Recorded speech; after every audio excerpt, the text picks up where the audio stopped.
Varsity অ্যাডমিশনের physics question তুমি যদি একটু অ্যানালাইসিস করো, তুমি দেখবা কোশ্চেনগুলা কিন্তু একটু বিগত বছরগুলোর তুলনায় কঠিন হচ্ছে। সো ফিজিক্সের প্রিপারেশন তোমাকে অনেক ভালোভাবে নেওয়া লাগবে।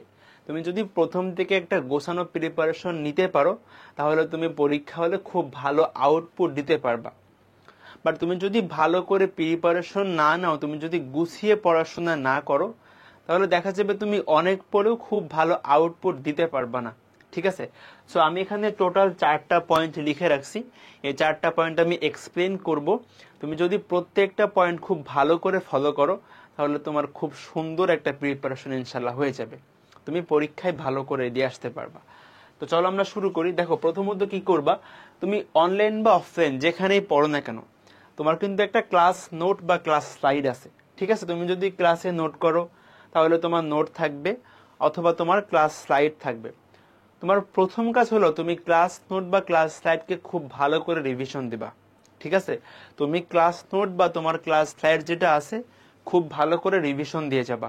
ওকে, সো রিভিশন দেওয়া বলতে আসলে কি বোঝাচ্ছি, ধরো তোমার স্লাইডে যে টপিকগুলো লেখা আছে, যে কনসেপ্টগুলো বলা আছে, তুমি প্রত্যেকটা কনসেপ্ট বুঝো কিনা, বা প্রত্যেকটা ম্যাথ তুমি নিজে সলভ করতে পারতেছো কিনা, তুমি পুরো স্লাইডটা নিজে নিজে সলভ করে A to Z go through করবা।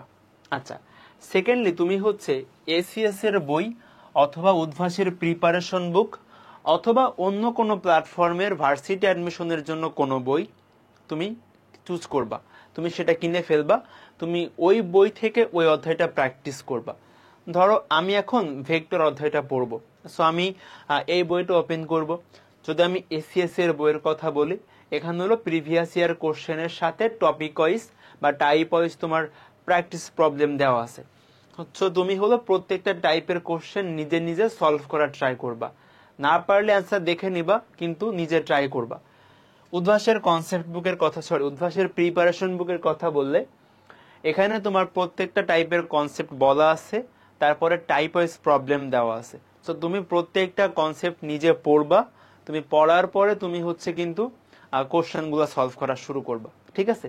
সো এই ধাপে তুমি এই বইগুলা খুব ভালো করে শেষ করে যাবা A to Z। এখন কেউ যদি 2টা বই পড়তে চাও, পড়তে পারো, সমস্যা নেই, তোমার টাইম থাকা সাপেক্ষে অনেক ভালো হবে তুমি যদি 2টা বই শেষ করতে পারো। তবে 2টা বই না পারলেও যেন অন্তত একটা বই তুমি শেষ করো। ঠিক আছে? এখানে তুমি যেন যে কোনো একটা বই অন্তত শেষ করো, এটা হচ্ছে কথা।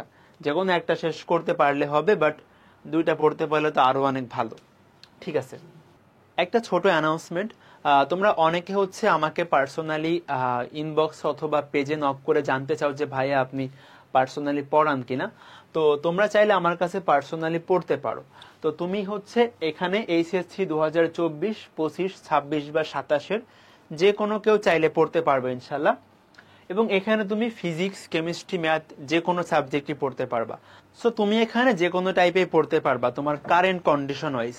তুমি চাইলে বেসিক থেকে অ্যাডভান্স অথবা একাডেমিক বা রিভিশন বা প্রি অ্যাডমিশন, অ্যাডমিশন অথবা প্রবলেম সলভিং, তুমি যেভাবে চাও তোমার কারেন্ট কন্ডিশনে তুমি পড়তে পারো। তুমি জাস্ট আমাকে বলবা যে ভাইয়া আমার এখানে সমস্যা হচ্ছে বা আমি এইভাবে পড়তে চাচ্ছি, আমি ইনশাল্লাহ তোমাকে ম্যাক্সিমাম হেল্প করার ট্রাই করব। আর এখানে মেন্টরশিপ বা গাইডলাইন্স বা সব ধরনের সাপোর্ট তুমি ইনশাল্লাহ পাবা। সো কেউ যদি ইন্টারেস্টেড থাকো, তুমি আমাকে ইনবক্সে অথবা আমার পেজে নক করতে পারো, আমি তোমাকে ডিটেলস প্রসেস ইনশাল্লাহ বলে দেব। তো চলো আমরা এখন আমাদের মেইন ভিডিওতে ব্যাক করি। তো ACS এর বই বা উদ্ভাসের প্রিপারেশন বুক বা বাজারের যে কোনো ভার্সিটি অ্যাডমিশন বই, এটা শেষ করার পরে তুমি যাবা হলো কোশ্চেন ব্যাংকে। তুমি যদি ACS এর বইটা পড়ো, তাহলে আসলে তোমার এক্সট্রা করে কোশ্চেন ব্যাংক পড়া লাগবে না, কারণ এর মধ্যে তোমার প্রিভিয়াস কোশ্চেন ইনক্লুডেড আছে। তুমি যদি উদ্ভাসের প্রিপারেশন বুক পড়ো, তাহলে তোমাকে কোশ্চেন ব্যাংকটা দেখতে হবে। সো কোশ্চেন ব্যাংক তুমি কিভাবে দেখবা, ধরো তুমি ভেক্টর অধ্যায়টা খোলার পরে তুমি হচ্ছে যে ওইখানে টাইপ ওয়াইজ ভাগ করে দেওয়া আছে। সো প্রত্যেকটা টাইপের আন্ডারে MCQ, রিটেন প্রবলেম সবকিছু বলা আছে। সো তুমি A to Z সবকিছু নিজে করার ট্রাই করবা। কি বললাম বলো তো? নিজে করার ট্রাই করবা। দেখো, তুমি যদি প্রথম 2টা স্টেপ ভালো করে পড়াশোনা করো বা ভালো করে শেষ করো, তাহলে কোশ্চেন ব্যাংকে তুমি 90 থেকে 95% নিজেই পারবা। নিজেই পারবা, ঠিক আছে। সো কোশ্চেন ব্যাংকে নিজে নিজে সলভ করবা, না পারলে সেটা মার্ক করে রাখবা। এবং এখানে একটা কথা আমি অ্যাড করে দেই, সেটা অনেক ইম্পর্টেন্ট। এটা হচ্ছে যে তুমি এই সকল ক্ষেত্রে তুমি যে কোনো ধরো বই সলভ করতেছো, তোমার যে কোশ্চেনটা একটু কঠিন মনে হয় বা একটু ইম্পর্টেন্ট লাগতেছে, তুমি অবশ্যই কোশ্চেনগুলো মার্ক করে রাখবা, ঠিক আছে। এভাবে মার্ক করে রাখবা অন্য কালার পেন ইউজ করে। এর ফলে কি হবে, তুমি যখন পরের বার রিভিশন দিতে আসবা, তুমি ওই কোশ্চেনগুলোতে বেশি ফোকাস করতে পারবা, ঠিক আছে। ঠিক আছে, অবশ্যই মার্ক করে রাখবা কোন টপিক বা কোনো কোশ্চেন যা তোমার কাছে কঠিন অথবা ইম্পর্টেন্ট লাগে। ঠিক আছে ভাইয়া, বুঝতে পারছি। তো কোশ্চেন ব্যাংক তুমি হচ্ছে A to Z করে ফেলবা, প্রত্যেকটা জিনিস হাতে হাতে নিজে করার ট্রাই করবা, ফার্স্ট সলভ করার ট্রাই করবা। ফোর্থ অফ অল দেখো, এই তিনটা হলো তোমার বেসিক প্রিপারেশন। এই তিনটা তোমাকে অবশ্যই অবশ্যই করা লাগবে, অবশ্যই করা লাগবে। এরপরে তুমি যত বেশি প্র্যাকটিস করবা তোমার জন্য তত ভালো, তাই না? কারণ আমরা কিন্তু ভুলে যাই, আমরা কিন্তু সবকিছু মনে রাখতে পারি না। সো আমি যত বেশি প্র্যাকটিস করব তত আমার সলভিং স্পিড বাড়বে, আমার প্রবলেম সলভিং ক্যাপাবিলিটি বাড়বে, আমার টাইম কম লাগবে সবকিছু ক্যালকুলেশন করতে। সো অবশ্যই প্র্যাকটিস বাড়াইতে হবে। সো প্র্যাকটিসের জন্য তুমি তোমার যদি কোনো প্র্যাকটিস শিট থাকে PDF, অথবা প্র্যাকটিস বুক থাকতে পারে, অথবা টেক্সট বুক, তুমি এর মধ্যে যে কোনো একটা চুজ করবা। টেক্সট বুকের কথা বললে তুমি দেখবা তোমার ইসাক স্যারের বই বলি বা তপন স্যারের বই বলি, প্রত্যেকটা বইয়ের কিন্তু লাস্টে দেখবা কিছু কোশ্চেন দেওয়া থাকে, ঠিক আছে। অনেক MCQ আছে ভিতরে, অনেক উদাহরণের ম্যাথও দেওয়া আছে, তুমি এইগুলা দেখতে পারো। দেখবা আমি যদি ইসাক স্যারের বইয়ের কথা বলি, তুমি যদি টেক্সট বুকটা করতে চাও তাহলে তুমি দেখবা বইয়ের ভিতরে অনেক এক্সাম্পলের ম্যাথ দেওয়া আছে, সিকিউ প্রবলেম না, এক লাইনের কোশ্চেনের এক্সাম্পল প্রবলেম, এগুলা করতে পারো। আর দেখবে একদম লাস্টে তোমার কিছু গাণিতিক সমস্যা দেওয়া আছে, এগুলা করতে পারো। তো টেক্সট বুক করলে এটা করতে পারো। এই তিনটার মধ্যে যদি আমি বলি আমি কোনটা প্রেফার করতেছি, তুমি প্র্যাকটিস শিট যদি ভালো থাকে, আমি আসলে জানি না তোমার কাছে কোন প্র্যাকটিস শিটটা আছে, তো প্র্যাকটিস বুকটা করতে পারো, উদ্ভাসের প্র্যাকটিস বুক আছে, ঠিক আছে। অথবা তুমি টেক্সট বুকটাও করতে পারো, অথবা প্র্যাকটিস শিটও করতে পারো। তোমার কাছে যেটা মনে হবে বেশি ফ্রুটফুল বা বেশি ইফেক্টিভ কোশ্চেন দেওয়া আছে, তুমি সেটা করতে পারো। তো এগুলা কিন্তু করতে হবে, তাহলে তোমার প্র্যাকটিস ভালো হবে, তুমি বেশি বেশি কাজ করতে পারবা। সো এগুলোর মধ্যে তুমি যে কোনো দুইটা করতে পারো, অথবা টাইম কম থাকলে যে কোনো একটা চুজ করতে পারো, তোমার টাইমের উপর ডিপেন্ড করতেছে, ঠিক আছে। তো এই হলো ওভারঅল ভার্সিটি অ্যাডমিশনের ফিজিক্স প্রিপারেশন।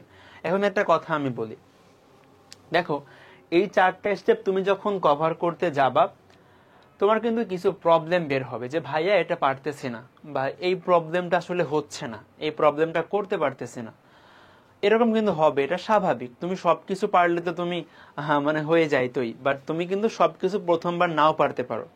যদি তোমার একাডেমিকে অনেক ভালো করে পড়া থাকে তাহলে হয়তো হইতে পারে, বাট ম্যাক্সিমাম টাইমে দেখা যায় আমরা কিন্তু সবকিছু পারবো না, আমার কিছু টপিকে আটকে যাবে, কিছু কোশ্চেনে আমি সলভ করতে পারবো না। এগুলা কি রেখে দিব? না, এগুলা কিন্তু সলভ করতে হবে। দেখো আমরা যে টপিকগুলো রেখে দিই না, ওইগুলা থেকে কিন্তু পরীক্ষায় কোশ্চেন দেয় স্যারেরা, কারণ স্যারদের টার্গেট হচ্ছে আমাদের আটকানো। স্যাররাও জানে যে আমরা এখানে আটকে যাই।